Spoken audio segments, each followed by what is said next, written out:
The 2020 Nissan Armada, driven. Nissan launched the second-generation Armada, the brand's full-size, flagship SUV, in 2017 and, while it was a huge step forward in terms of luxury, relatively used, of course, and rigidity, it was also knocked for its lack of technology.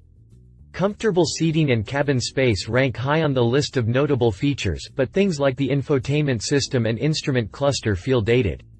With this kind of impression, we thought it would be a good idea to spend some time with the 2020 Nissan Armada to see just what it has to offer and if it can really compete with models like the Chevy Tahoe and Ford Expedition. It was a long week, and this is what our experience taught us about the Nissan Armada. Driving impressions. If we had to sum up what it was like to drive the Nissan Armada, we would have to say that it's decently equipped and comes off as nicely built.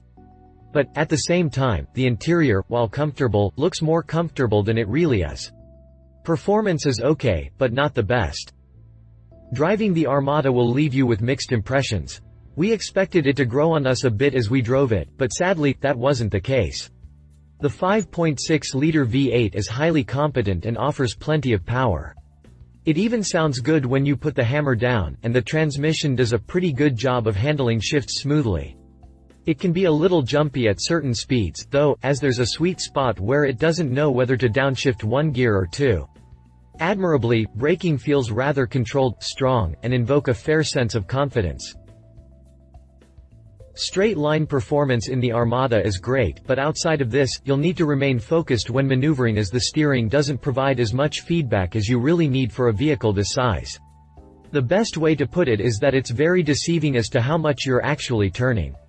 Likewise, handling in curves and around corners fires up a mild sense of anxiety as well. There's a lot of 90s body lean going on, even at slower speeds, and while it's not meant to offer sporty handling, the many rivals on the market do a better job in this department.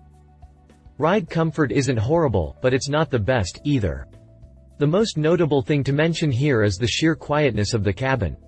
With everything closed up, you hear next to nothing from outside unless you put the hammer down.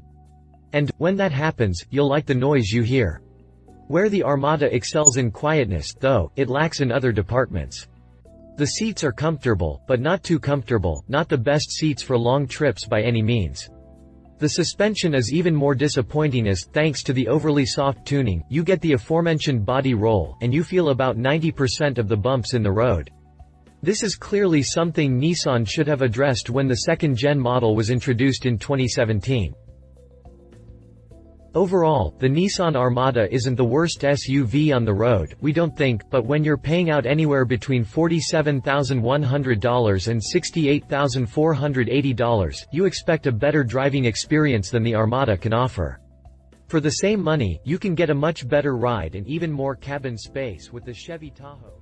If you liked this video, please share your thoughts in the comments below and don't forget to hit the subscribe button.